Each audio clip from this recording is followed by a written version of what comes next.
Naturally inspires both terror and fascination.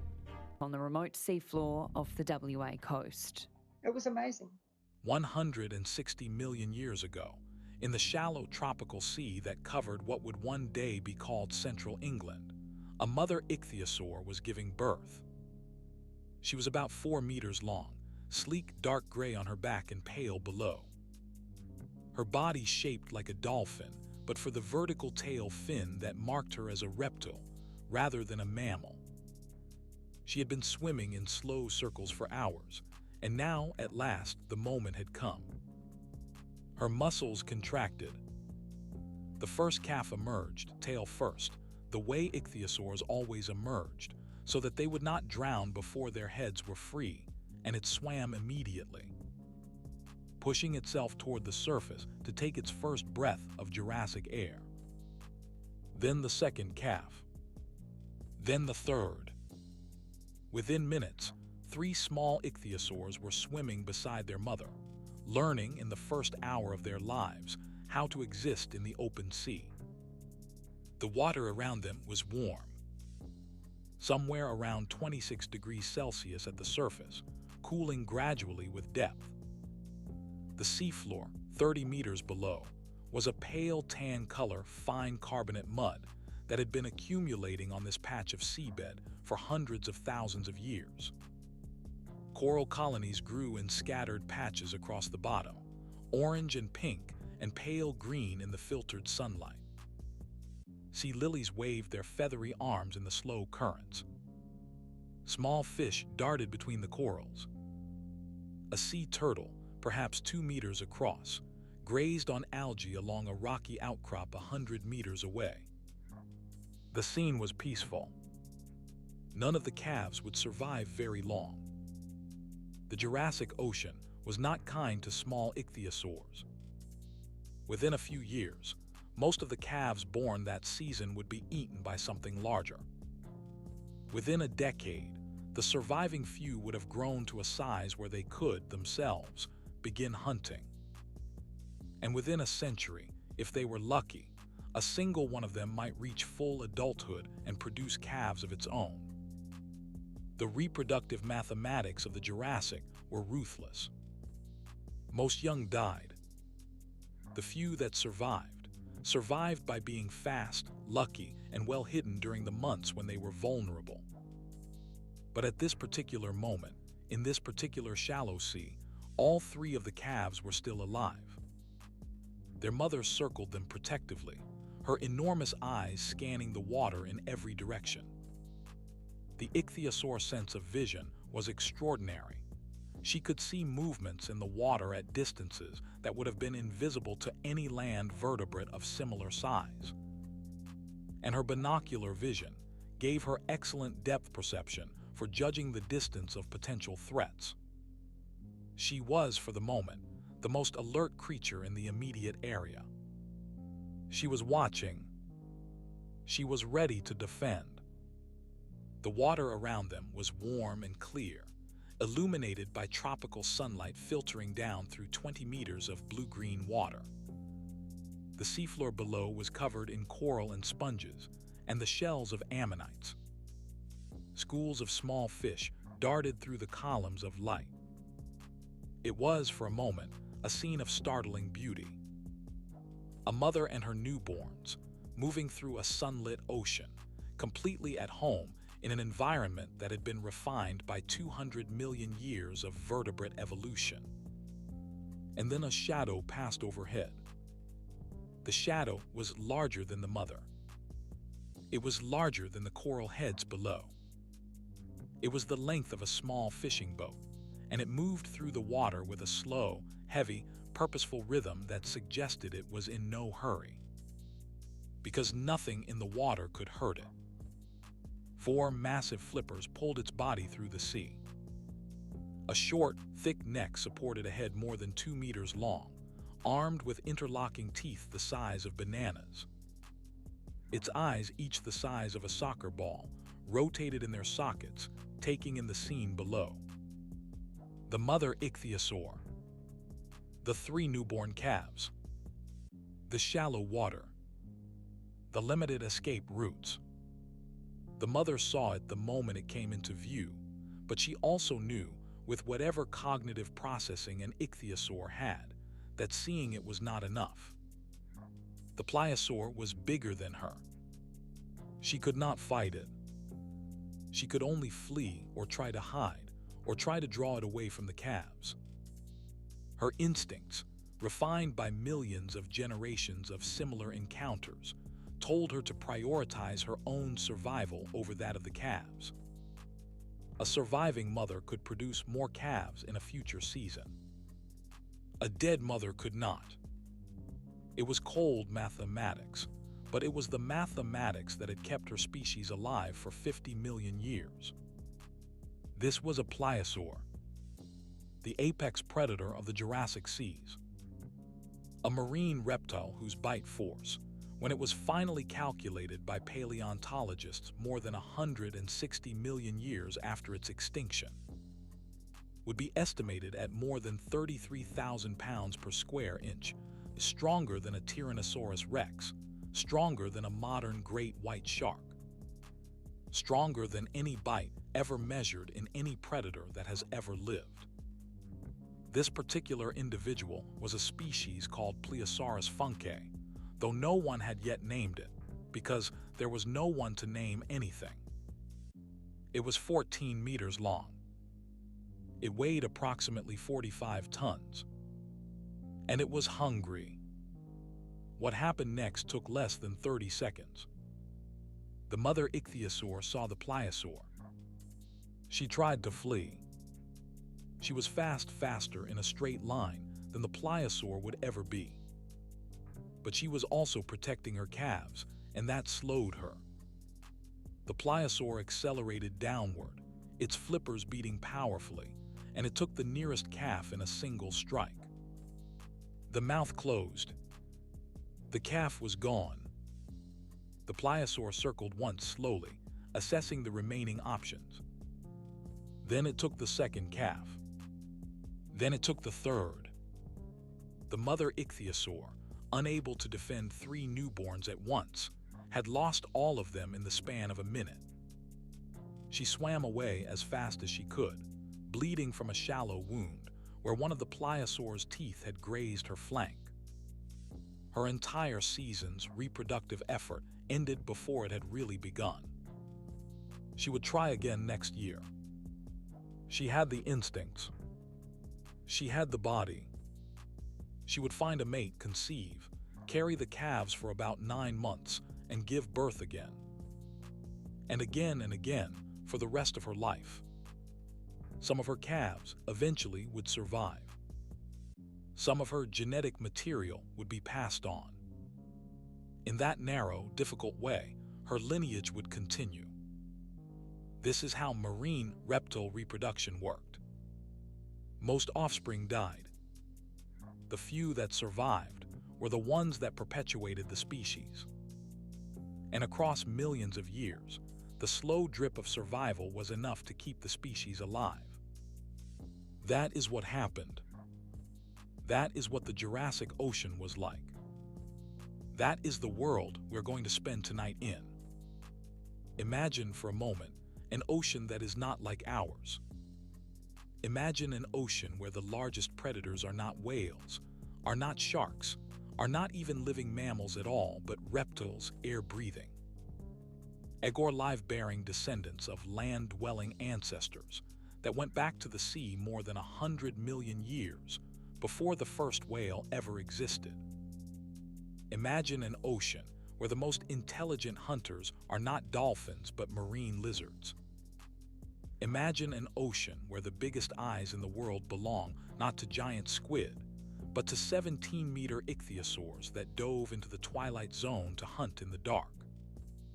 Imagine an ocean that, for more than 130 million years, was ruled by a dynasty of reptilian predators that has been gone for so long that most people have never heard of them by name.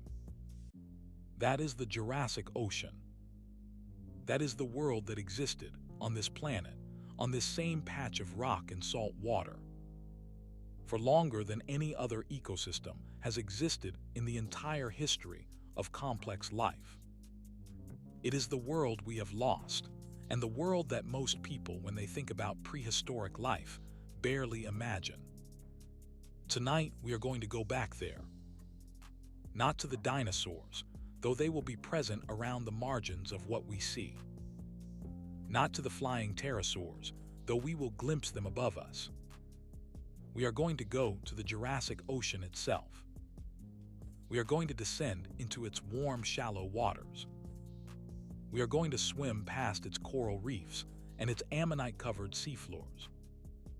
We are going to follow its currents into deeper water, into the twilight zone, into the abyss, and we are going to meet, one by one, the creatures that made this sea what it was.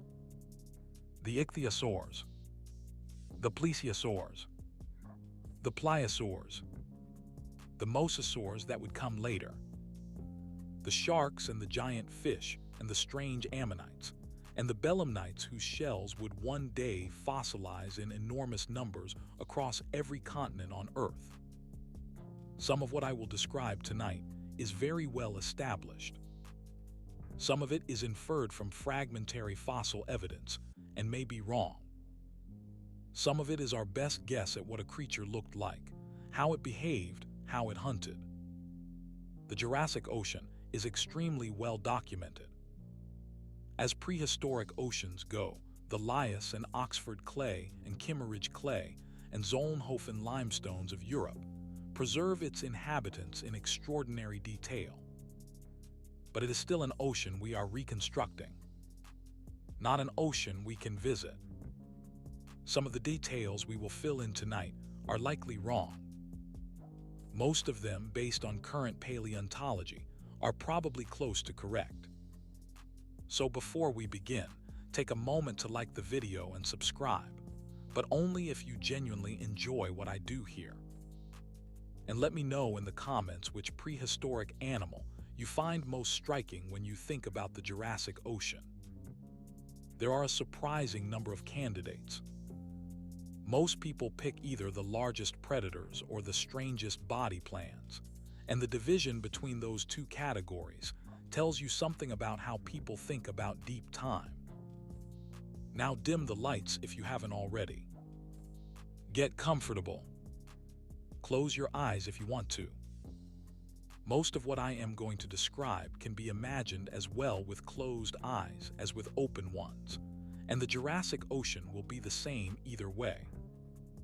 Take a deep breath. Let the modern world retreat. Let the familiar creatures of today's oceans, the whales, the dolphins, the familiar sharks, the coral reefs of the modern tropics, let all of them fade. Imagine, instead, an ocean that looks a little like ours, but is populated by different inhabitants. A sea where reptiles rule.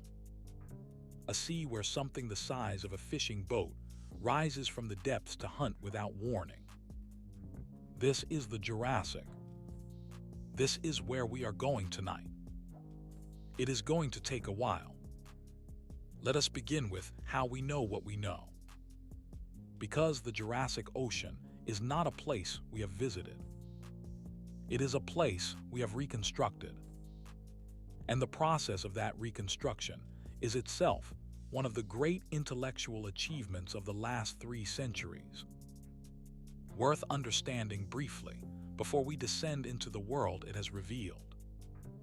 The first marine reptile fossils were recognized by science in the early 19th century. Those strange bones had been dug up in quarries and cliffs for centuries before that, without anyone quite understanding what they were. Medieval European villagers had sometimes found the skulls of ichthyosaurs in coastal cliffs and had interpreted them as the remains of dragons, or of giant fish that had drowned in the biblical flood, or of some other category of mythological creature. These interpretations seem quaint to us now, but they were reasonable given the intellectual frameworks available at the time. There was no concept of deep geological time. There was no concept of extinction. There was no systematic framework for thinking about animals that had once existed and no longer did. The bones were simply strange, and strangeness had to be explained somehow. In the sea cliffs of Lyme Regis, on the southern coast of England, a young woman named Mary Anning had been collecting fossils since her childhood.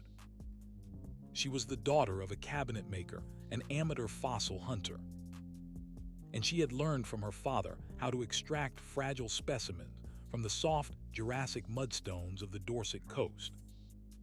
When her father died in 1810, Mary was 11 years old, and she continued the family trade, selling fossils to tourists and collectors to support her family.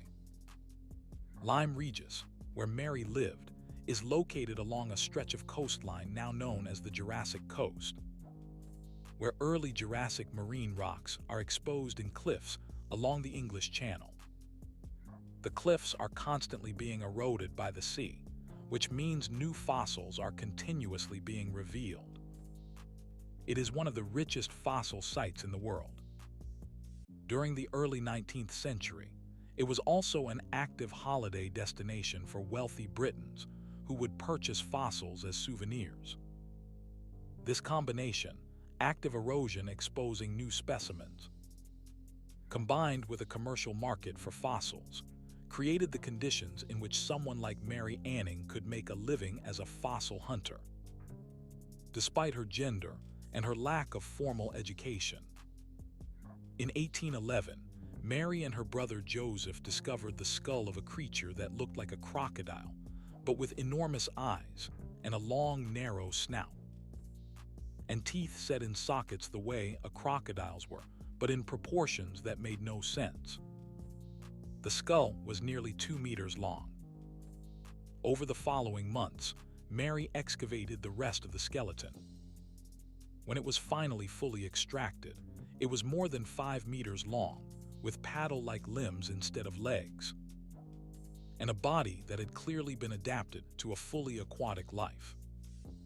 It was an ichthyosaur, the first nearly complete ichthyosaur skeleton ever scientifically documented.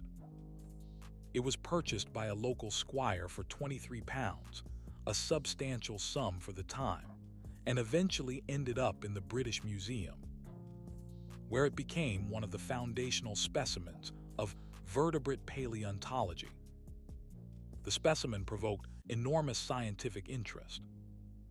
Geologists and anatomists came from around Europe to examine it. They struggled to classify it. It was clearly a reptile, but no living reptile resembled it. It was clearly a marine animal, but no living marine reptile had ever reached such a size. The ichthyosaur forced European naturalists to confront the fact that prehistoric life had included forms that did not exist anymore, and, more specifically, that the oceans of the deep past had been populated by creatures unlike anything swimming today. Over the following decades, Mary Anning would discover the first complete plesiosaur in 1823, the first British pterosaur in 1828, and dozens of other significant specimens. She was never formally educated. She was never admitted to the Geological Society of London because women were not allowed to join. She corresponded with the leading paleontologists of her day, and many of her discoveries were published under the names of the men who bought them from her. But her work, quite simply, reshaped our understanding of what prehistoric life had looked like. Before Mary Anning, most Europeans thought of prehistoric animals primarily as land creatures: dinosaurs, mammoths, cave bears. After Mary Anning, it became impossible to avoid the realization that the oceans, too, had once been full of strange and enormous creatures that no longer existed. The discovery of the first plesiosaur in particular caused a sensation.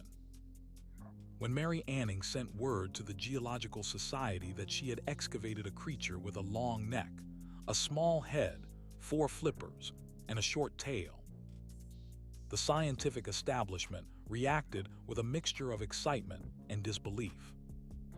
the French anatomist Georges Cuvier, who was perhaps the most influential paleontologist of the early 19th century, initially suspected that the specimen was a fake, that Mary Anning had combined parts of different fossils to create an impossible creature. Cuvier had reasons for this suspicion. Fraud in the fossil market was common. Fake fossils assembled from real, but mismatched bones were a real problem. And the plesiosaur body plan was so strange that it genuinely looked like something that could not exist.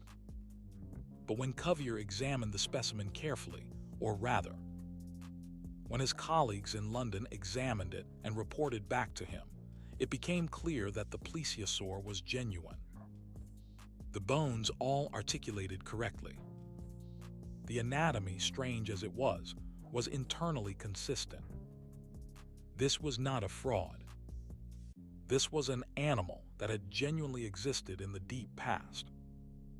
Cuvier accepted the identification, and the plesiosaur entered the scientific record as one of the first marine reptile body plans to be formally recognized. This realization has only deepened in the 2 centuries since. We now have tens of thousands of marine reptile specimens from Jurassic rocks around the world. We have ichthyosaurs preserved with their last meals still visible in their stomachs. We have pregnant ichthyosaurs preserved in the act of giving birth. We have pliosaurs with healed bite marks from encounters with other pliosaurs, telling us something about how they fought each other for territory or mates. We have plesiosaurs with soft tissue preserved, revealing the outlines of their skin, and in a few cases, even the pigmentation of their coloration. We have whole ecosystems preserved in fine-grained limestones, where every organism that died in the bottom mud of a calm lagoon was frozen in place for 150 million years, waiting to be discovered. The Jurassic Ocean, in other words, is the best documented prehistoric ocean we have. If you want to know what it looked like, we can tell you in far more detail than most people realize. And what we can tell you is that it was wild, alien, and utterly different from anything swimming in the oceans of today. The Jurassic period began about 201 million years ago and ended about 145 million years ago, lasting some 56 million years in total. It followed the Triassic, which had ended with a mass extinction that killed many of the dominant reptile groups of the early Mesozoic.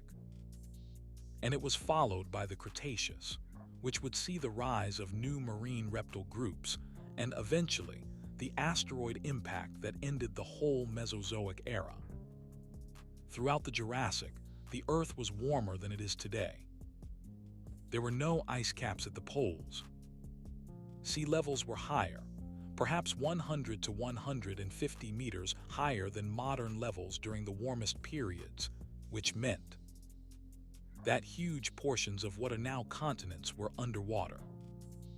Europe, during much of the Jurassic, was a sprawling archipelago of tropical and subtropical islands, with warm, shallow seas covering what is now France, Germany, southern England, much of Spain, and parts of Italy.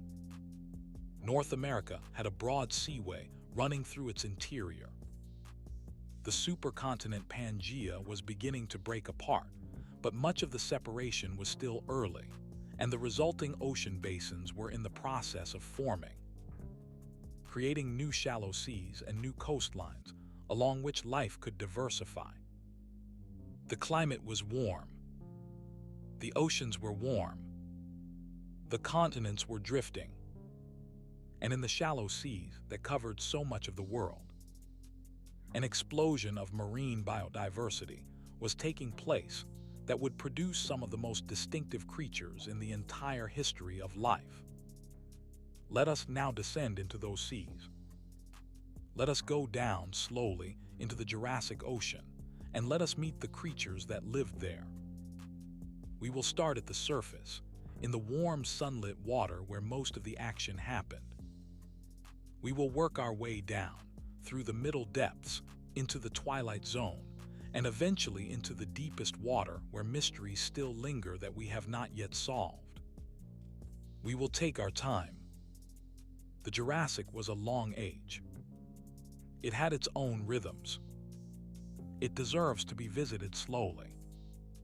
Picture a sunlit surface, a calm tropical sea. 170 million years ago. The sun overhead is familiar, the same star that warms you now, but the sky it shines through is slightly different. The atmosphere of the Jurassic had somewhat more carbon dioxide than the atmosphere of today, and somewhat less oxygen. Though the differences were not so extreme that a human being could not have breathed the air. The clouds overhead were the same kinds of clouds that you see today. The weather patterns, storms, trade winds, the daily warming of the tropical air, all of these were broadly similar to modern weather. If you stood on a beach in the Jurassic, the waves would have rolled toward you in the same kinds of sets that waves roll in today. The sand would have felt the same between your toes. But if you looked down into the water, you would see a different world. The surface water of the Jurassic Ocean was dense with life, as surface water tends to be. Tiny plankton floated in vast clouds, photosynthesizing, being consumed by larger plankton, being consumed in turn by small fish and tiny invertebrates, and so up the food chain. The baseline ecology was familiar. Where the Jurassic became strange was in the creatures that occupied the upper reaches of the food chain. Because the fish of the Jurassic, while they existed in large numbers, and while many of them were the direct ancestors of modern fish, were not the dominant predators. They shared the seas with animals that were, in many ways, much more formidable. The first such animal we will meet is the ichthyosaur. We have already encountered one in our opening scene. Let us look more carefully now. Ichthyosaurs were marine reptiles whose lineage began in the early Triassic, more than 50 million years before the Jurassic started. They had evolved from land-dwelling reptiles that returned to the sea. No one is entirely sure which land reptiles. Because the fossil record of the transition is spotty, and over the course of their evolution, they had become the most completely aquatic vertebrates of their age. By the Jurassic, they were so thoroughly adapted to life in the water that they gave birth at sea, never coming ashore for any purpose. Their limbs had become flippers. Their tails had developed a vertical fin, like a shark's, for propulsion. Their bodies had streamlined into shapes that, from a distance, resembled dolphins more than reptiles.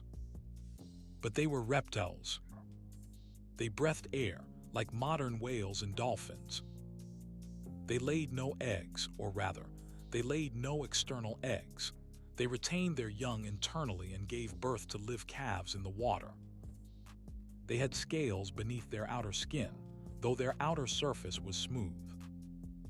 And they had the cold-blooded metabolism of reptiles, though some evidence suggests that the largest ichthyosaurs may have been partially warm-blooded, generating enough internal heat from muscle activity to maintain elevated body temperatures even in cold water. The ichthyosaur body plan was, in retrospect, a triumph of evolutionary convergence. The same basic shape, streamlined body, paddle limbs, vertical tail, has been evolved independently by at least 4 different vertebrate lineages in the history of life. The ichthyosaurs in the Triassic and Jurassic, the dolphins among mammals in the Cenozoic, the tuna among bony fish, the shark among cartilaginous fish. When a lineage of animal commits to a life of fast swimming in the open ocean, natural selection seems to push it toward essentially the same body shape regardless of where it started. The ichthyosaurs reached that shape first, more than 200 million years ago, and they held the open ocean niche for most of the Mesozoic. During the Jurassic, ichthyosaurs diversified into dozens of species, filling every niche that a marine predator could fill. The smallest ichthyosaurs were about the size of a human, perhaps 1.5 meters long, and they probably ate small fish and squid-like cephalopods near the surface. The medium-sized ichthyosaurs species in the 2 to 4 meter range were fast open-water predators, hunting schools of fish in the sunlit zone. And the largest ichthyosaurs of the Jurassic reached lengths of more than 15 meters, with eyes proportionally enormous relative to their body size. And with adaptations that suggest they dove regularly into the twilight zone to hunt whatever was swimming in the darker waters below. Let us spend some time with one of these larger ichthyosaurs. Let us imagine one called Temnodontosaurus, a genus whose Jurassic species reached lengths of up to 12 meters, making them some of the largest marine predators of the early Jurassic. Their eyes were among the largest eyes ever evolved by any vertebrate. Each eye measured roughly 25 centimeters in diameter, about the size of a dinner plate. For comparison, the eye of a modern horse is about 5 centimeters across. The eye of a blue whale is about 15 centimeters. Temnodontosaurus had eyes bigger than any modern animal. The only thing that comes close in modern biology is the giant squid. And the giant squid's eyes are comparable precisely because they are solving the same problem: how to see in water where almost no light reaches. Picture a Temnodontosaurus in the open Jurassic Ocean, 200 meters below the surface.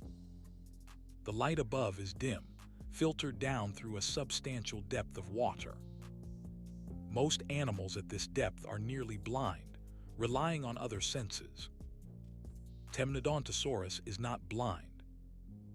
Its enormous eyes gather enough light to resolve individual prey item at distances of tens of meters. It is hunting. It moves through the dim water with slow, powerful strokes of its tail. Its paddle flippers steer. Its nostrils are closed because it has not surfaced to breathe in nearly 20 minutes. It is holding its breath diving the way a sperm whale does today. Its body is a dark gray-brown on the back, fading to pale cream on the belly. The countershading would have hidden it from both predators looking down from above and prey looking up from below. Its skin is smooth, covered in tiny overlapping scales too small to be seen individually without magnification. Its eyes, which are protected by a circle of bony rings called sclerotic plates, can adjust their focus rapidly. The sclerotic plates are structural supports that let the animal change the shape of its eye lens to focus on near or far objects. This feature alone, the ability to rapidly refocus eyes of such enormous size, makes Temnodontosaurus one of the most visually capable animals ever to have existed. Its ears, internal and vestigial compared to the ears of land vertebrates, can detect low-frequency vibrations in the water. These are how it locates large prey or potential predators at distances where vision fails. Its lateral line system, inherited from its fish-like ancestors and refined through tens of millions of years of aquatic life, detects pressure changes in the water. A fish moving rapidly, even in complete darkness, creates a pressure signature that an ichthyosaur can read. Temnodontosaurus does not need to see a fleeing prey to follow it. It can feel the water. Below it, in even dimmer water, there is a school of belemnites. Belemnites were squid-like cephalopods that dominated the middle depths of the Jurassic Ocean in enormous numbers. They resembled modern squid in general form, with 10 arms and a streamlined body. But they had an internal shell, a bullet-shaped piece of calcite called a guard, that gave their bodies more rigidity than a modern squid has. Belemnites swam in schools. They fed on small fish and other plankton. And they were prey for almost everything larger than themselves, including Temnodontosaurus. The school is dense. Hundreds of belemnites moving in loose coordination, each producing occasional flashes of bioluminescent light from organs along its body. The collective effect, seen from a distance, is a cloud of flickering blue specks in the dim water. To a predator that can see them, it is a signal that says, "Here is dinner," to a predator that cannot see them. The coordinated movement still produces pressure waves that signal presence. Temnodontosaurus detects both. The ichthyosaur accelerates. Its tail beats faster. Its paddle flippers fold back against its body to reduce drag. It strikes into the school of belemnites at speed. Its mouth opens, a long, narrow snout lined with hundreds of small, sharp teeth, designed exactly for this purpose, and it takes several belemnites in one pass. Then it circles, swallows, and returns for another pass. The belemnite school disperses, releasing clouds of ink as they flee, a defensive behavior shared with modern cephalopods. The ink is dark in the water, obscuring vision, confusing pursuit. The ichthyosaur, using its superior sensory systems, ignores the ink and tracks individual squid through the dispersion. It takes one, then two, then three. Then it rises, slowly, its enormous eyes gradually adjusting to the brighter light above, until it breaches the surface and takes a breath. Its lungs fill. It rests for a few seconds. Then it dives again. This was the rhythm of ichthyosaur life in the Jurassic. Dive, hunt, surface, breathe, dive, hunt. For most of the big species, it was a life spent largely in the deeper, darker waters, with brief trips to the surface to breathe. For the smaller species, it was a life spent closer to the surface, hunting smaller prey. For all of them, it was a life of constant movement, constant hunting, constant vigilance, because for every ichthyosaur, there were predators that were even larger. That brings us to the plesiosaurs. Plesiosaurs are the marine reptiles that most people picture when they imagine a Jurassic ocean predator, though what they often picture is actually a specific subgroup, the long-necked plesiosauroids. With their absurdly elongated necks and compact barrel-shaped bodies. These are the classic Loch Ness Monster body plan, and they are real. They existed. Some of them had necks that contained more than 70 vertebrae, more than twice the number in a giraffe's neck. Some of them had necks that were longer than their bodies by a factor of 2 or 3. They looked in life like something a fantasy artist might have drawn, and they were, by every measure, real animals that swam in real seas during the Jurassic. But the plesiosaurs were actually two distinct evolutionary groups that shared some basic body features, but diverged dramatically in form. The plesiosauroids had long necks and small heads. The pleosauroids, the pliosaurs, had short necks and enormous heads. These are the two main branches of the plesiosaur family tree, and they filled very different ecological roles. The long-necked plesiosauroids were, in most cases, medium-sized predators. A typical Jurassic plesiosauroid might be 5 to 7 meters long, with perhaps half or more of that length being the neck. Their bodies were barrel-shaped, with 4 large flippers, 2 in front, 2 behind, that they used for propulsion and steering. They swam with a kind of underwater flight, flapping their flippers up and down the way a penguin or a sea turtle does, rather than undulating their bodies side to side the way a fish or ichthyosaur would.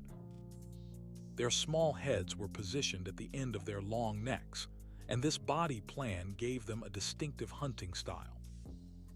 The classical interpretation of plesiosauroid hunting is that they swam slowly through schools of fish, their long necks darting in ways the body could not, striking quickly.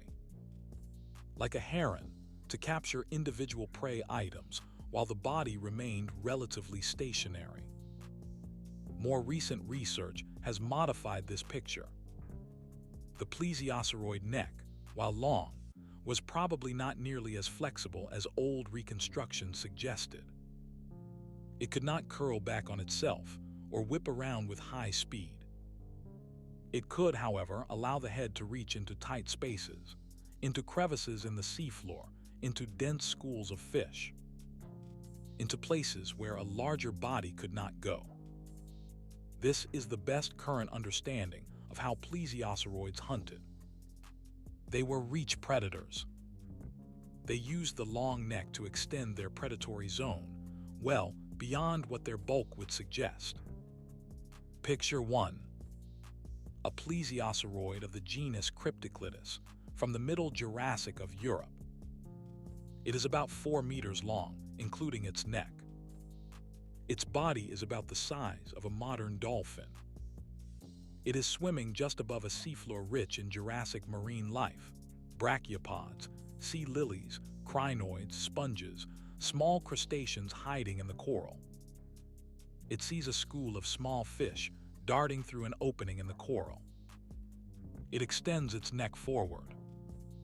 Its head, moving faster than its body, strikes into the opening. It takes a fish. It retracts. It repeats the motion. The rest of its body barely moves. The plesiosauroid is, in essence, a reach weapon with a neck that does what a human arm does for an octopus, extending the hunting zone. These were animals that thrived in shallow tropical seas, around coral reefs, in environments where their particular hunting strategy worked well. They were not, in most cases, the largest predators in the water. They were medium-tier hunters, more like modern dolphins or sea lions in ecological role than like the great white sharks or orcas. They were common. They were diverse. They were important. But they were not the top of the food chain. The top of the food chain belonged to their cousins, the pliosaurs. The pliosaurs were to the plesiosauroids what lions are to servals. Same basic body plan, 4 flippers, barrel-shaped body, reptilian biology, but massively larger, far more powerfully armed, and at the very top of the marine predator hierarchy. A typical pliosaur of the middle to late Jurassic might be 8 to 12 meters long. The largest known species, like Plesiosaurus funke or the informally named Predator X, reached 12 to 15 meters, with skulls more than 2 meters long. Armed with conical teeth the length of kitchen knives. And the bite force. I mentioned this at the beginning, but it bears repeating, because the number is genuinely difficult to comprehend. Biomechanical studies of pliosaur jaws, using the same methods applied to other large predators, have suggested bite forces in the range of 33,000 to 48,000 pounds per square inch at the tip of the teeth. That is stronger than a Tyrannosaurus rex. That is stronger than a modern great white shark. That is stronger than a saltwater crocodile, which is the strongest biting living animal that has been directly measured. The pliosaurs were, by this measure, the strongest biting predators in the history of life on Earth. What did they use those bites for?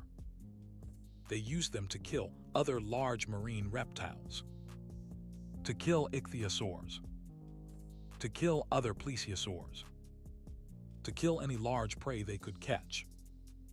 The fossil record is, in this respect, shockingly clear. We have pliosaur coprolites, fossilized droppings, that contain the bones of ichthyosaurs. We have ichthyosaur bones with pliosaur bite marks on them. We have plesiosaur skeleton, showing evidence of having been attacked by larger plesiosaurs. The pliosaurs were cannibalistic, apex predators that hunted whatever moved in the water, and if nothing else was available, they hunted each other. Imagine one now. A Plesiosaurus funke in the open water of the Sundance Sea, the shallow inland sea that covered much of what is now western North America during the Middle Jurassic. It is 14 meters long. Its head is 2 meters long. Its flippers each are as large as a human adult. It weighs approximately 45 tons. It cruises slowly through the warm water, 30 meters down, where the sunlight is still bright enough to hunt by, but where its dark back is harder to see from above. It is looking for prey. Its jaw is the most impressive weapon in the Jurassic seas. Each tooth is approximately 30 centimeters long, conical, slightly curved, with fine serrations running along the back edge. The teeth interlock when the jaws close, forming a cage that no prey can escape once it is bitten. The jaw muscles are enormous, the biggest muscles in any known Jurassic vertebrate, attached to massive bony anchor points on the skull. When the pliosaur bites, its entire head is essentially a single closing weapon. There is no delicate feeding. There is no nibbling. There is only a single strike and then consumption. Its eyes are smaller in proportion to its head than an ichthyosaur's, but in absolute terms they are still very large, each eye perhaps 15 centimeters across. They are positioned on the sides of the head, giving excellent peripheral vision. Pliosaurs probably had a wide field of view, but less depth perception than ichthyosaurs, which makes sense for a predator that relies on overwhelming power rather than pinpoint strikes.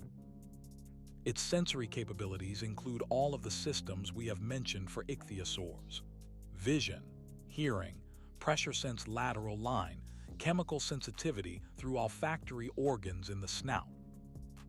Pliosaurs could probably smell blood in the water at concentrations of parts per billion, the way modern sharks can. They could detect movement at considerable distances.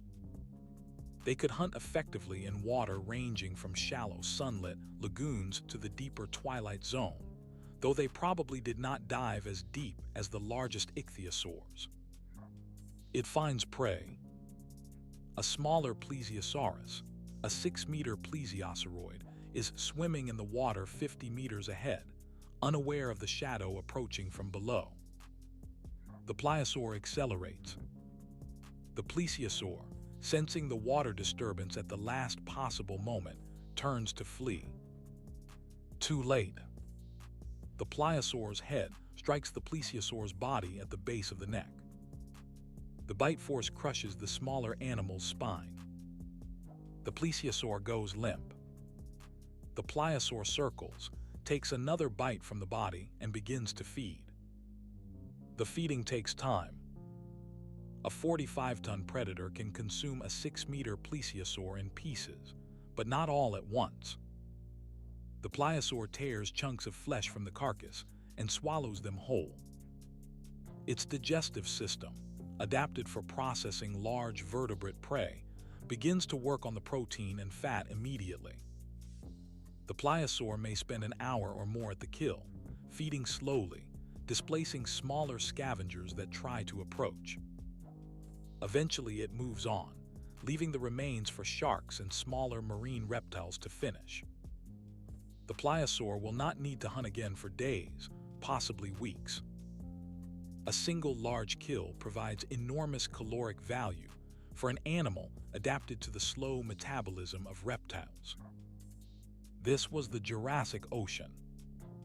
This was what swam in it. Not a metaphor. Not a thought experiment. Actual animals with actual bones, preserved in actual rocks, that we have excavated and studied and measured and drawn. Things that could bite through whales in half a second, if whales had existed yet. Things that had been ruling the ocean for tens of millions of years, by the time the first dinosaurs on land were still becoming established. Let us continue our descent. We have so far been discussing the surface and the upper middle depths, where most of the action happened. But the Jurassic Ocean, like all oceans, extended downward far below the sunlit zone. And the deeper we go, the stranger the creatures become. Descend to 500 meters, below the reach of most surface light. The water here is dim, cool, and populated by creatures adapted to the low-light environment. The small plankton of the surface has been consumed, processed, and passed through various food webs. What remains at this depth is a sparser community of larger animals and of the decaying matter that sinks through the water column from above. Here, in the twilight zone of the Jurassic Ocean, the ichthyosaurs hunted regularly. Temnodontosaurus, as we discussed, dove to these depths. So did other large ichthyosaurs of the late Jurassic species like Ophthalmosaurus, whose name translates literally to eye lizard, in reference to its proportionally huge eyes. Ophthalmosaurus was a medium-sized ichthyosaur, about 4 meters long, but its eyes were among the largest, relative to body size, of any vertebrate ever known. The entire front half of its skull was essentially eye socket, with very little room for anything else except the long, narrow jaws that trailed behind. Picture an Ophthalmosaurus at 500 meters. The water is blue-black. Visibility is perhaps 5 meters in the ambient light. But Ophthalmosaurus can see farther than that, because its enormous eyes can resolve the tiny amounts of light that reach this depth. It is hunting squid, the ancestors of modern squid, plus the belemnites that shared the Jurassic seas. The squid, unlike the ichthyosaur, can produce light. Many Jurassic squid, like many modern deep-sea squid, likely had bioluminescent organs called photophores. These photophores produced patterns of light that were used for communication, for mating displays, for camouflage against the slightly brighter water above, and for confusing predators. The Ophthalmosaurus watches for the movement of photophores. It sees a pattern of blue-white lights in the water ahead. It identifies it as a feeding school of belemnites. It accelerates. The belemnites scatter, releasing ink in large clouds to confuse the predator. The Ophthalmosaurus, using its superior vision, ignores the ink and tracks individual squid through the dispersion. It takes 1, then 2, then 3. Then it rises toward the surface to breathe. Below Ophthalmosaurus, in deeper water still, other predators are moving. Not ichthyosaurs. Not plesiosaurs. Fish. The Jurassic Ocean is sometimes thought of as the age of the marine reptiles, but it was also, importantly, an age of fish. Many of the fish lineages that would dominate modern oceans, the bony fish that include everything from tuna to salmon to cod, were diversifying during the Jurassic.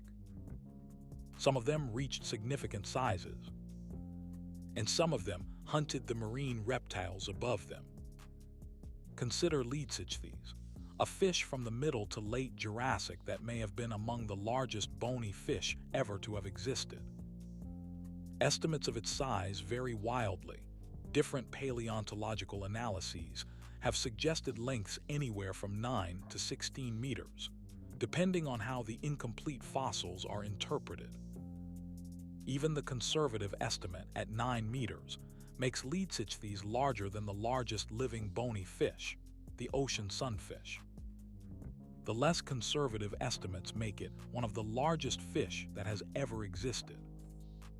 Leedsichthys was not a predator. It was a filter feeder, the Jurassic equivalent of a whale shark or a basking shark, straining plankton and small fish from the water using gill rakers. It swam slowly through the open ocean, its enormous mouth open, processing vast quantities of water to extract the tiny organisms it fed on. It was not a threat to the marine reptiles. but it was prey occasionally for the largest of them. Pliosaur bite marks have been found on Leedsich bones. The largest pliosaurs could and did attack adult Leedsich, probably targeting juveniles preferentially, but willing to take an adult if the opportunity arose. A battle between a pliosaur and a full-grown Leedsich would have been spectacular. A 14-meter predator attacking a 15-meter filter feeder in warm tropical water. Both animals leaving massive disturbances in their wake as they fought or fled. There were also predatory fish in the Jurassic. Sharks, of course. Shark lineages had been in the oceans for more than 100 million years already by the Jurassic, and they were abundant and diverse. Most Jurassic sharks were smaller than their modern counterparts. The largest ones, species like Leptocanthus or some of the hybodonts, reached perhaps 3 to 4 meters in length, making them formidable, but not the top of the food chain. The sharks of the Jurassic shared the water with larger marine reptiles and were, in most cases, not the dominant predators they would become later in Earth's history. The pliosaurs were simply bigger. But the sharks hunted. They swam through the middle depths. They patrolled coral reefs. They took advantage of the scraps left behind by larger predators. They were everywhere. They were eating. They were evolving. And over the following 100 million years, as the marine reptiles eventually went extinct at the end of the Cretaceous, the shark lineage would ultimately inherit much of what the reptiles had dominated. Let us continue down. Past the Twilight Zone. Past 1,000 meters. Into the deep Jurassic. Below 1,000 meters, the ocean is dark. The water temperature has dropped to around 4 degrees Celsius, the same temperature, roughly, that deep ocean water holds today, and has held for most of the history of complex life. At these depths, even the ichthyosaur eyes could not gather enough light to resolve images. This was a realm of non-visual hunting, of bioluminescence, of chemical and pressure senses. What lived here? This is, honestly, where the Jurassic fossil record becomes harder to read. Deep-sea fossils are rare.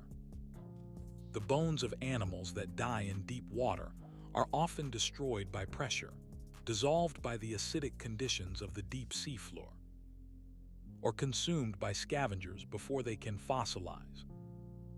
What we know about Jurassic deep-sea life comes from a handful of exceptional preservation sites, places where deep water sediments were, by geological accident, later uplifted and preserved in forms that could be excavated. What we can say from those sites is that the Jurassic deep sea was populated in much the same way that modern deep seas are populated. There were glass sponges attached to the bottom, filtering water. There were sea cucumbers and other echinoderms moving slowly across the sediment. There were microbes, vast communities of them, processing the organic matter that sank from above. There were deep-sea fish, strange forms, some of them recognizable as ancestors of modern deep-sea fish lineages, some of them quite different. And there were cephalopods. The cephalopod lineage was extraordinarily successful in the Jurassic. The ammonites, shelled cephalopods that resembled coiled nautiluses but belonged to different evolutionary groups, were abundant at every depth. The belemnites, as we have discussed, were common in the middle depths. And colloid cephalopods, the ancestors of modern squid and octopus, were diversifying, some of them likely already exploring the deep waters where modern squid live. There were almost certainly Jurassic squid that hunted in the deep, analogous to modern giant squid, though the fossil evidence for them is sparse because squid rarely fossilize well. Deeper still. 2,000 meters. 3,000 meters. 4,000 meters. In these abyssal depths of the Jurassic Ocean, life was sparse but present. The same slow-motion scavenger ecosystem that operates in modern deep oceans was operating here. Bacteria, worms, isopods, occasional glass sponges. The occasional rain of dead matter from above providing energy for the entire community. The deep Jurassic was, in ecological terms, not that different from the deep modern ocean. The same basic organisms doing the same basic jobs, using the same basic strategies. And hydrothermal vents. The Jurassic, like every geological age with active plate tectonics, had hydrothermal vent systems, places on the deep seafloor where volcanically heated water emerged into the cold sea, creating chemically rich environments that supported entire ecosystems independent of sunlight. Modern hydrothermal vent communities include tube worms, clams, shrimp, and microbes that chemosynthesize, using chemical energy from the vents rather than sunlight to drive their metabolisms. The same kinds of communities existed at Jurassic vents. We have fossil evidence of this. Vent deposits from the Mesozoic preserve the shells and tubes of animals that thrived in these extreme environments. One of the interesting things about vent communities is how stable they are across geological time. The tube worms, clams, and shrimp at modern hydrothermal vents are not wildly different from the animals that lived at Jurassic vents. The same basic body plans, the same basic ecological roles, the same dependence on chemosynthetic microbes. This is because the vent environment has remained essentially the same for hundreds of millions of years. It is an extreme but stable habitat, and the organisms that adapted to it have been preserved with relatively little change. Come back up, out of the deep, back through the twilight zone, back into the sunlit waters. Because the most dramatic and most distinctive feature of the Jurassic Ocean was not in the deep, but in the middle and shallow waters, where the marine reptiles ruled. And we have more of them to meet. We have so far discussed the ichthyosaurs, the plesiosauroids, and the pliosaurs. But the Jurassic Ocean also contained other reptile groups, each filling different ecological niches, each contributing to the biodiversity that made this age so distinctive. Consider the thalidosuchians. These were marine crocodilomorphs, relatives of modern crocodiles that had adapted to fully marine life. Unlike modern crocodiles, which live in freshwater or brackish environments and come ashore regularly, the thalidosuchians were open ocean predators. Their limbs had transformed into paddles. Their tails had developed vertical flukes, like those of ichthyosaurs. Some of them had even lost the ability to come ashore at all, having become as fully aquatic as the ichthyosaurs they swam alongside. The largest thalidosuchians from the late Jurassic reached about 7 meters in length. Species like Dacosaurus and Geosaurus were formidable predators, with teeth designed for cutting flesh rather than the conical crocodile teeth of modern relatives. They hunted fish, squid, and smaller marine reptiles. They were, in many ways, the Jurassic equivalent of modern orcas, medium-sized, highly mobile predators with sharp teeth and a broad diet. They coexisted with the ichthyosaurs and plesiosaurs, occupying a slightly different ecological niche, and they thrived throughout the late Jurassic seas. Picture a Dacosaurus hunting in a shallow Jurassic lagoon. Its body is 5 meters long, crocodile-shaped but streamlined for swimming. Its flippers beat slowly as it patrols a reef edge. A shoal of small fish moves through the water ahead. Dacosaurus accelerates, its tail beating harder, and it strikes into the shoal, its sharp teeth slicing through flesh. The fish scatter. Dacosaurus takes several before the rest escape. Then it continues its patrol, looking for the next opportunity. The Thalidosuchians represented a remarkable experiment in marine reptile evolution. They were crocodiles that had given up the crocodile lifestyle, the lurking, the ambush from riverbanks, the reliance on surprise attacks in shallow water, and had instead committed to a life in open ocean. Their bodies had become streamlined in ways no modern crocodile approaches. Their skulls had elongated into narrow, dolphin-like shapes with pointed snouts. Their limbs had transformed, in the most derived species, into flippers that looked more like those of an ichthyosaur than like crocodile legs. Some species had lost their bony armor, trading the protective scutes of their ancestors for lighter, more flexible skin that would reduce drag during swimming. The Thalidosuchians never became as large as the pliosaurs. They never became as fast as the ichthyosaurs. They occupied a middle niche, medium-sized, fast-enough pursuit predators with sharp slicing teeth, hunting fish and cephalopods in warm tropical waters. They diversified throughout the Jurassic and into the early Cretaceous, producing dozens of species in various lineages. And then, like so many other marine reptile groups, they gradually declined and eventually went extinct, their niche taken over by newer groups. By the middle of the Cretaceous, the Thalidosuchians were essentially gone. The marine crocodile lineage was extinct. Modern crocodilians all descend from freshwater-adapted relatives that never committed to the open ocean. There is something poignant about the Thalidosuchians, at least when I think about them too long. They represented a genuine evolutionary commitment, an entire lineage saying, in effect, we are going to leave the riverbanks and shallow swamps and become fully marine.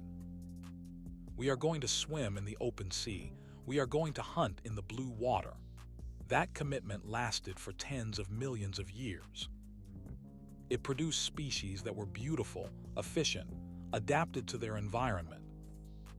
And then it failed. The lineage did not survive to the modern era. The experiment ended. Today, when we look at a modern saltwater crocodile, the largest living relative of the Thalidosuchians, we are looking at a creature whose lineage stayed close to shore, stayed partially terrestrial, kept the armor and the shorter limbs and the ambush lifestyle. The branch that had gone into the open ocean did not make it. The branch that stayed conservative did. Evolution is full of these stories. Lineages that commit boldly often go extinct, while lineages that stay flexible persist. The specialized always run a higher risk of extinction than the generalized. This is a pattern that repeats throughout the history of life. The Thalidosuchians were one example. The ichthyosaurs eventually would be another.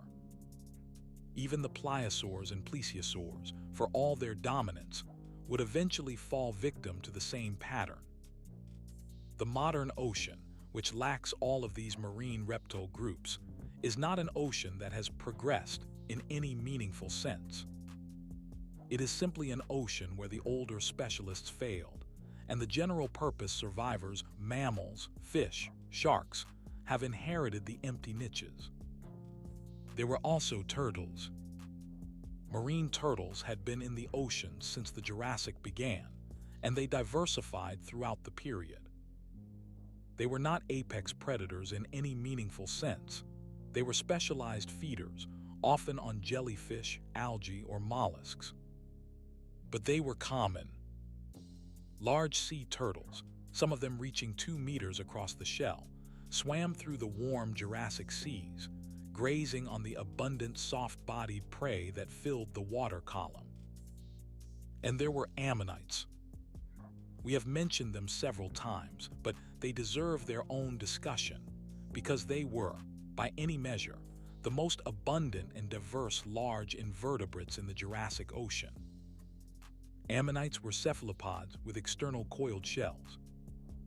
They resembled modern nautiluses in general form, but they belonged to a different evolutionary branch, and they had more complex internal anatomy than any living cephalopod.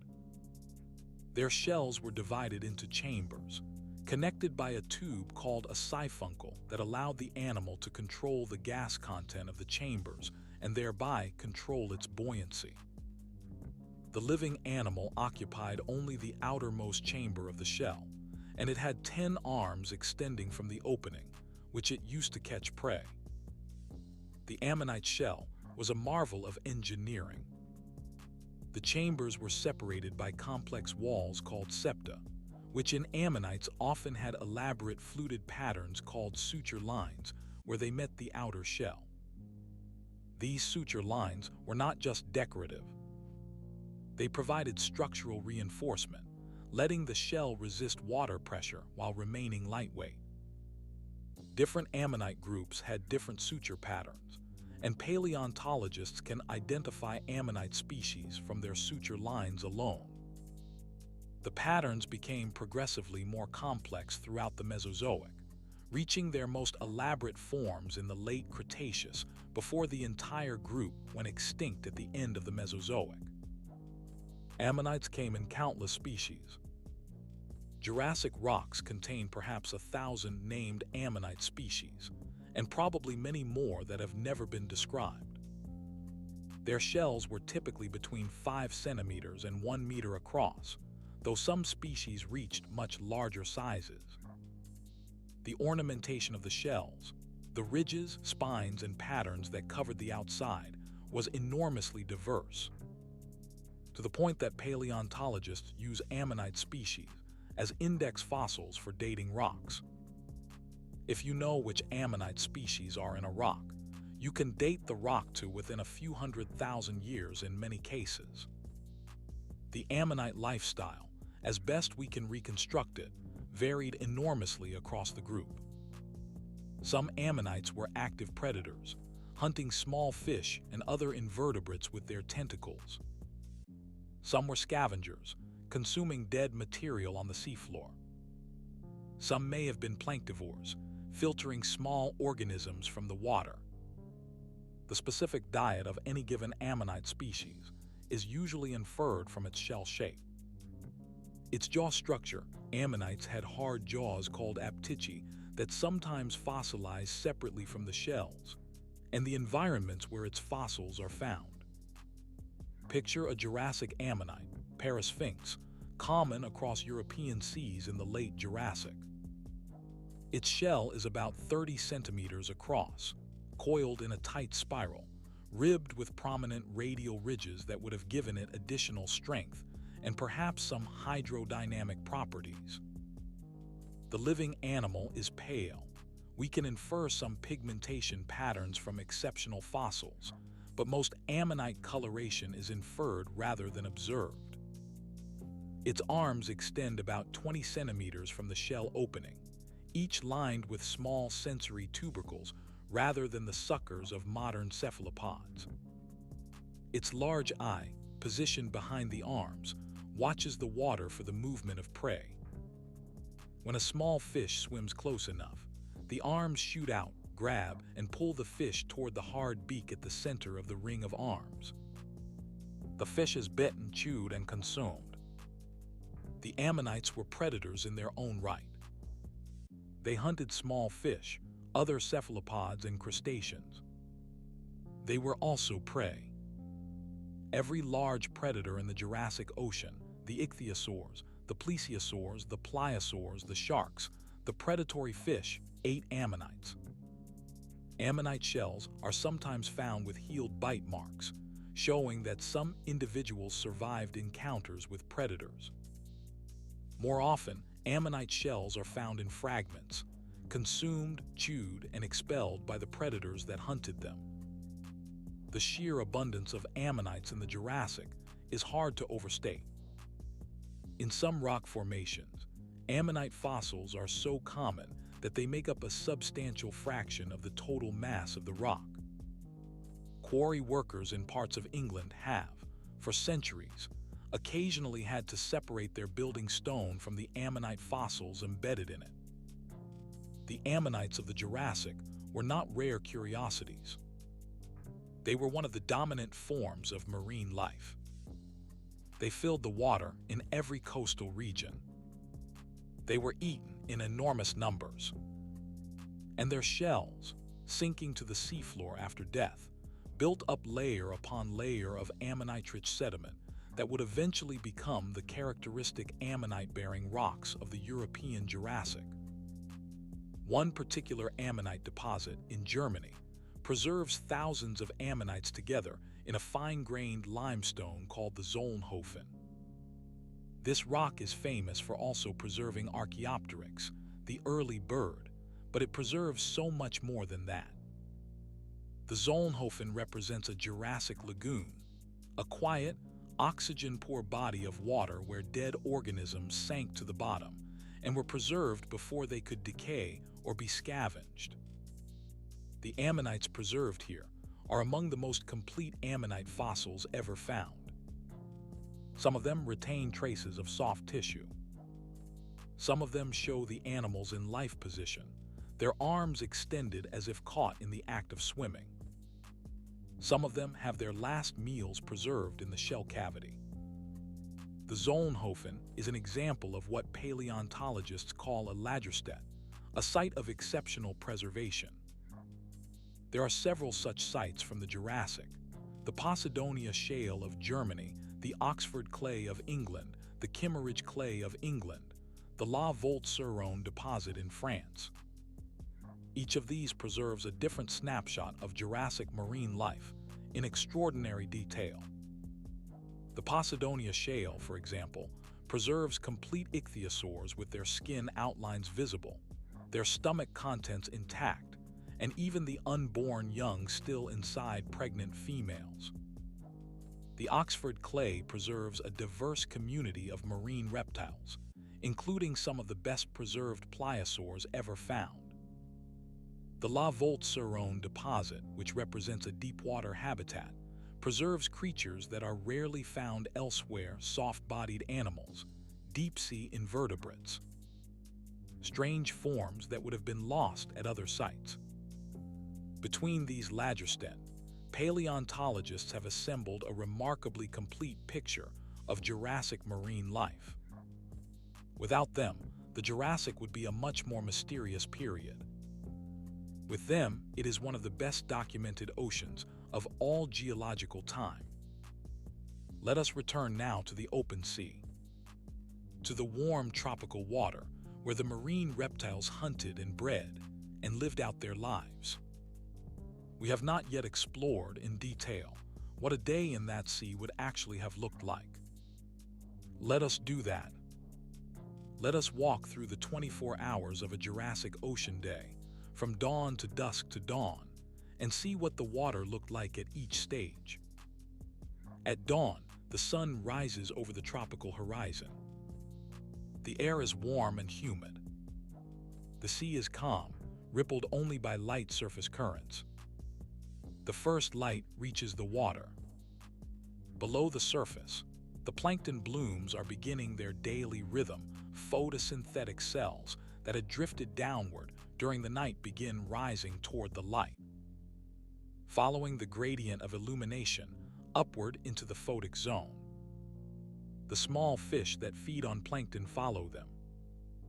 The slightly larger fish that feed on small fish follow the small fish. An entire vertical migration is underway, with billions of small organisms moving toward the surface at dawn and away from it at dusk. This pattern is the same today.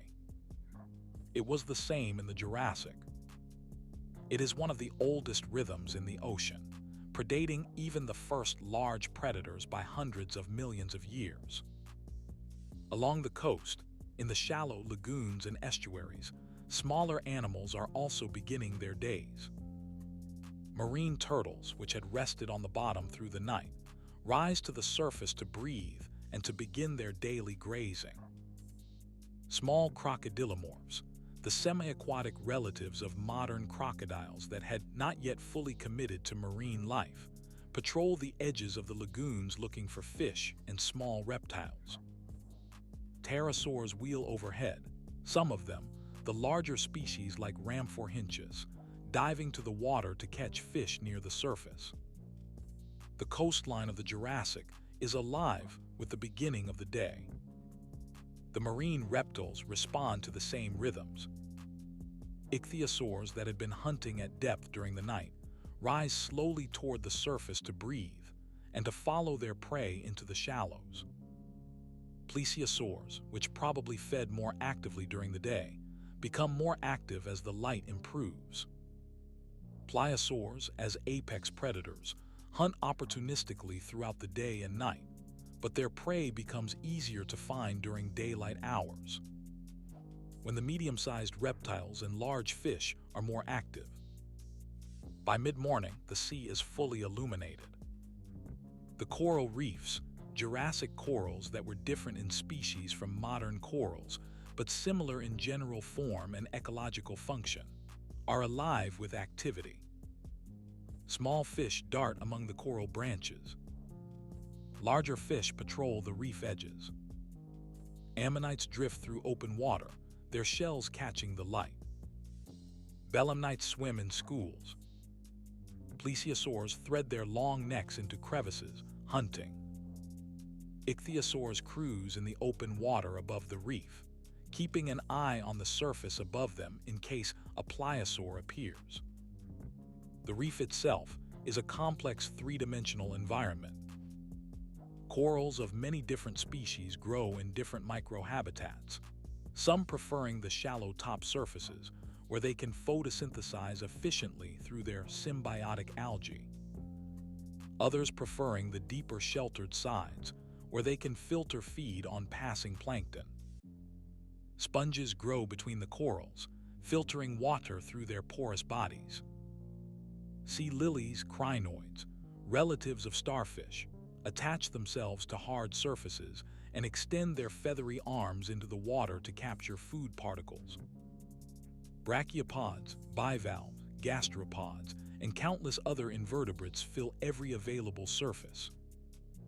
Entire microecosystems exist within single clumps of coral, invisible to the large predators above, but important to the overall functioning of the reef. Around midday, the sun is at its highest, and the water at the surface has warmed to 28 degrees Celsius or more. The deep layers are cooler. The thermocline, the boundary between warm surface water and cool deep water, sits at around 50 meters, deeper in some regions, shallower in others. Below the thermocline, the water is cooler and stiller, and many predators hunt just above this layer, using it as a kind of cover. Ichthyosaurs often cruise just above the thermocline, their dark backs hard to see from above. The pliosaurs, more tolerant of depth variations, move freely between the warm and cool layers. On the seafloor in the sediment, a different kind of life is active. Burrowing animals, worms, crustaceans, small bivalves are moving through the sediment, feeding on organic matter and each other.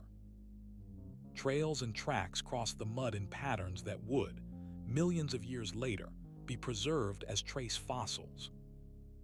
Paleontologists studying Jurassic rocks can sometimes identify individual behaviors, the path of a feeding crustacean, the burrow of a bivalve, the resting trace of a ray-like fish, from these trace fossils alone, even when the animals that made them are not preserved. In the afternoon, the ocean continues to pulse with life. Predators hunt. Prey flee or hide or die. The slow geological time of the Jurassic continues at the glacial pace it always does, millions of years of essentially the same ocean, the same reefs, the same predators and prey, with each individual animal's life being a tiny flicker within that vast sameness.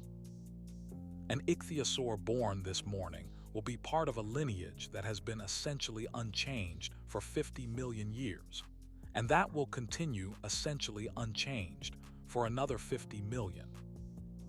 The species do not see themselves as part of deep time. They simply live, hunt, breed, die. The deep time is only visible to us, looking back. A mid-afternoon storm passes through the region. Clouds gather. Rain begins to fall. The surface of the sea is churned by wind. Many animals retreat to deeper water to avoid the rough surface conditions. The storm lasts for perhaps an hour. When it passes, the sea is calmer, the sun returns, and life resumes its rhythms. Storms like this were common in the tropical Jurassic. The patterns of weather, driven by the same physics that drives modern weather, would have produced regular storm cycles, seasonal rain patterns, and the occasional extreme event that could damage coral reefs or drive unusual concentrations of marine life into particular areas. Dusk arrives. The light fades. The vertical migration reverses. Plankton descend. Small fish descend. Medium fish descend. The ichthyosaurs that had been hunting near the surface begin to descend as well, following their prey into the twilight. The large-eyed species, Temnodontosaurus, Ophthalmosaurus, become more dominant at dusk than they were during the day, because their superior low-light vision gives them an advantage. The plesiosaurs become less active. The pliosaurs continue to hunt, because they do not care very much about light levels. By nightfall, the sea has shifted into its night configuration. Most of the large predators are hunting in the middle depths rather than at the surface. The surface itself is relatively quiet. Sea turtles that had been active during the day now rest near the surface, drifting. Small plankton-feeding fish rise to the surface, where they feed on the small night-active plankton. The ocean is still full of activity, but the activity has moved to different depth zones. Above the water, the Jurassic night sky is visible. The constellations are not the constellations you would see tonight. Most stars visible from Earth have moved enough over 160 million years that the patterns we recognize would have been unrecognizable in the Jurassic. But the Milky Way is visible. The moon is there. Though it is slightly closer to the Earth than it is now, the moon is drifting away from us at a rate of a few centimeters per year. And 160 million years of drift adds up. The night sky of the Jurassic would have been similar enough to be recognizable, but different enough to be uncanny. In the middle of the night, at a depth of perhaps 300 meters, an enormous pliosaur encounters an ichthyosaur. The ichthyosaur, with its excellent vision, detects the pliosaur at the last possible moment and twists to flee. The pliosaur, faster in a short burst but slower in a long chase, lunges. The bite catches the ichthyosaur along its flank. The ichthyosaur is wounded but escapes. It rises toward the surface, bleeding heavily, its swimming becoming labored. Within an hour, the ichthyosaur is dead, floating on the surface. By morning, the ichthyosaur's body has drifted toward shore, where it has attracted scavengers. Sharks circle and tear pieces from the corpse. Smaller marine reptiles move in for opportunistic feeding. Over the next few hours, the body is reduced to bones.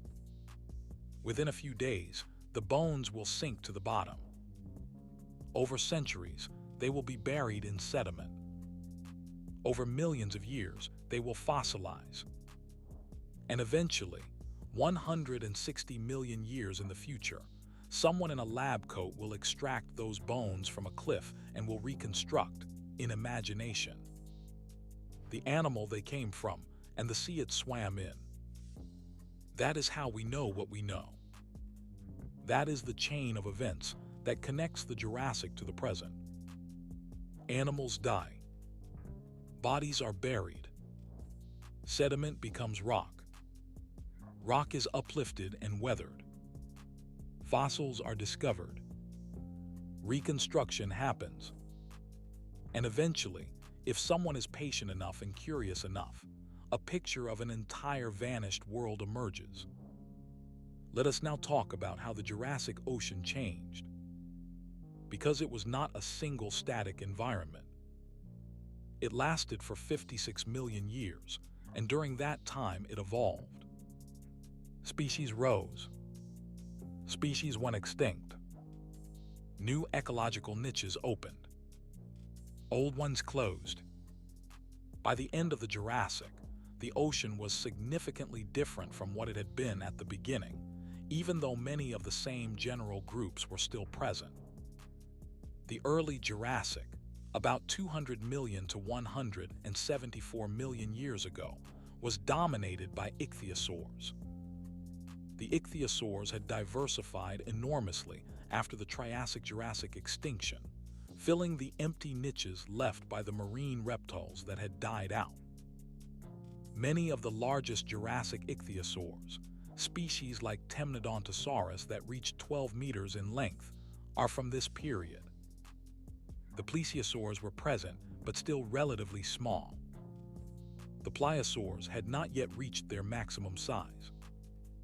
The Middle Jurassic, about 174 to 163 million years ago, saw the rise of the plesiosauroids.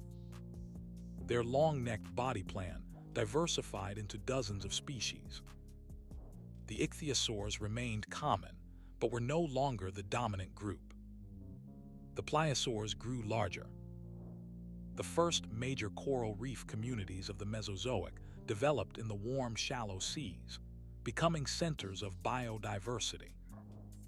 The late Jurassic, about 163 to 145 million years ago, was the golden age of the pliosaurs. The largest pliosaurs of Earth history lived during this time. Plesiosaurus funke and its relatives dominated the open oceans. The plesiosauroids were abundant in the shallows. Ichthyosaurs had declined somewhat from their peak diversity, but were still common. Belemnites and ammonites were at their most diverse. The Solnhofen Lagoon, with its extraordinary preservation, captures this world in detail. And then, at the end of the Jurassic, there was a relatively minor extinction event. Many marine reptile species disappeared. The ichthyosaurs, in particular, suffered. Their diversity dropped significantly at the Jurassic-Cretaceous boundary, and they would continue to decline throughout the Cretaceous, eventually going extinct about 90 million years ago, well before the end Cretaceous asteroid impact. The plesiosaurs and pliosaurs continued into the Cretaceous, but they were gradually replaced over the next tens of millions of years by newer groups. New mosasaurs, giant marine lizards related to modern monitor lizards, rose to dominance in the late Cretaceous, eventually taking the apex predator niches that pliosaurs had held in the Jurassic. The ichthyosaur extinction, which seems to have been largely complete well before the end of the Mesozoic, is one of the more puzzling events in marine reptile history. They had been so successful for so long that their decline seems strange in retrospect.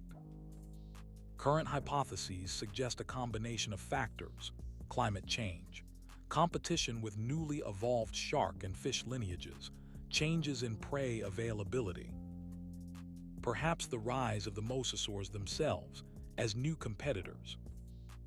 But the precise cause is still debated. What is clear is that the ichthyosaurs, which had dominated the oceans for more than 150 million years, did not make it to the end of the Mesozoic, and they have no direct descendants today. Consider what this means. The ichthyosaurs, as a lineage, persisted for longer than the entire age of mammals has existed. They were in the oceans for longer than primates have been on Earth by a factor of 10. They were a dynasty of marine vertebrates that dominated their environment for a span of time so vast that it is hard to meaningfully compare to human timescales. And then they were gone. Entirely. No descendants. No remnants. Every ichthyosaur species, every individual lineage within the group, every creature with the distinctive dolphin-shaped body and reptile biology that had once been so common in the oceans, all of them vanished. The niche they had filled for over 150 million years was taken up, eventually, by other animals. But the ichthyosaurs themselves became only fossils. There is something melancholy about thinking about this. Not because extinction is tragic in any moral sense. The planet continues, life adapts, but because the loss of an entire way of being in the ocean represents the loss of something real. The particular strategies, the particular body plans, the particular sensory capabilities, the particular evolutionary history of the ichthyosaurs, all of that is gone. Modern dolphins occupy a somewhat similar niche, but they are not ichthyosaurs. They are mammals. They do things differently. They see the world differently. They live differently. An ichthyosaur, if you could somehow resurrect one, would find the modern ocean familiar in some ways but profoundly alien in others. It would recognize the water, the waves, the general shape of the coastline. It would not recognize the fauna. It would not recognize the absence, everywhere it looked, of other ichthyosaurs. The ichthyosaur body plan has not been reassembled by evolution in the 200 million years since they last existed. Dolphins are similar but not identical. Tuna are similar but not identical. Nothing in the modern ocean is exactly what an ichthyosaur was. That particular solution to the problem of being a large aquatic vertebrate was found once by the ichthyosaurs and has not been found again. The same applies to the plesiosaurs. The long-necked, four-flippered body plan is genuinely unique. Nothing alive today has anything quite like it. There is no modern equivalent of a plesiosauroid hunting along a coral reef with its 10-meter neck, extending its small head into crevices to pick out individual fish. That ecological strategy is simply gone from the modern ocean and has been gone for 66 million years. Ever since the asteroid at the end of the Cretaceous ended the plesiosaurs along with so many other groups. If plesiosaurs were still alive, which some cryptozoologists and enthusiasts occasionally suggest they might be, in deep lakes or remote seas, the absence of any modern evidence for them is overwhelming. They are gone. The body plan is gone. The strategy is gone.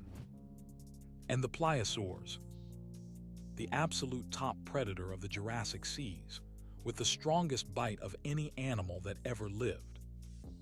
With 45 tons of muscle and teeth and armor designed specifically to kill other large marine reptiles, these are gone too. The closest modern equivalent is probably the sperm whale, which reaches similar sizes and hunts giant squid in the deep ocean. But a sperm whale is a specialized hunter of soft-bodied prey. A pliosaur was a generalist apex predator that could and would attack anything in the water that was not big enough to defend itself. The sperm whale does not occupy the same ecological niche. Nothing does. The apex marine predator niche of the Mesozoic, filled by pliosaurs and later by mosasaurs, has no modern equivalent. Orcas are the closest. They are highly intelligent. They hunt cooperatively. They can attack large prey, but they are still significantly smaller than the largest pliosaurs. And they are mammals rather than reptiles, which means their ecology and behavior are fundamentally different. The modern ocean, in other words, is missing something that was present in the Jurassic. a particular kind of massive reptilian apex predator, a kind of hunter that has not existed for tens of millions of years. When you look at the modern ocean and see the biggest predators, the great whites, the orcas, the tiger sharks, you are looking at a diminished version of what the oceans used to contain. The apex predators we have today are not as large, not as heavily armed, and not as terrifying as the apex predators of the Mesozoic. We live in an ocean of reduced maxima. The real monsters are gone. This is not a tragedy in itself. The modern ocean is beautiful and complex and worth protecting for its own sake. But it is useful to understand that our sense of what the ocean is, what kinds of creatures are possible, what kinds of predators can exist, what scales of life are achievable, is based on a specific, relatively recent version of ocean life. For most of the history of complex animals, the oceans were different. The predators were bigger. The apex positions were held by reptiles rather than mammals. The world was stranger, older, more varied than our current moment would suggest. Let us descend one final time. Let us go to the deepest part of the Jurassic Ocean that we can imaginatively reach. Let us stand in our minds on a patch of sediment at perhaps 5,000 meters below the Jurassic surface. The water above us is dark. The water around us is cold. The pressure is 500 atmospheres. We are surrounded by nothing but slow-motion scavenger ecosystem activity and occasional microbial life. There are no marine reptiles here. They cannot dive this deep, and their prey does not live here. This is the realm of the non-reptilian fauna. Glass sponges, sea cucumbers, strange fish with gaping jaws, bacteria and archaea processing the slow rain of organic matter from the surface above. What is important about this deepest zone is not what is in it. What is important is what is above it. At 5,000 meters of depth, we are under the Jurassic Ocean. Above us, in an unbroken column of water, are all the ecosystems we have discussed. The coral reefs in the shallows, the belemnite schools in the middle depths, the ichthyosaurs cruising in the sunlit water, the pliosaurs patrolling the borderlands, the plesiosauroids threading their long necks through openings, the giant filter-feeding leadsichthys, the ammonites in their thousands of species, the sharks, the crocodilomorphs, the turtles, the pterosaurs in the air above. All of this is above us at this moment in our imaginative descent. All of this is happening simultaneously in the same ocean. The Jurassic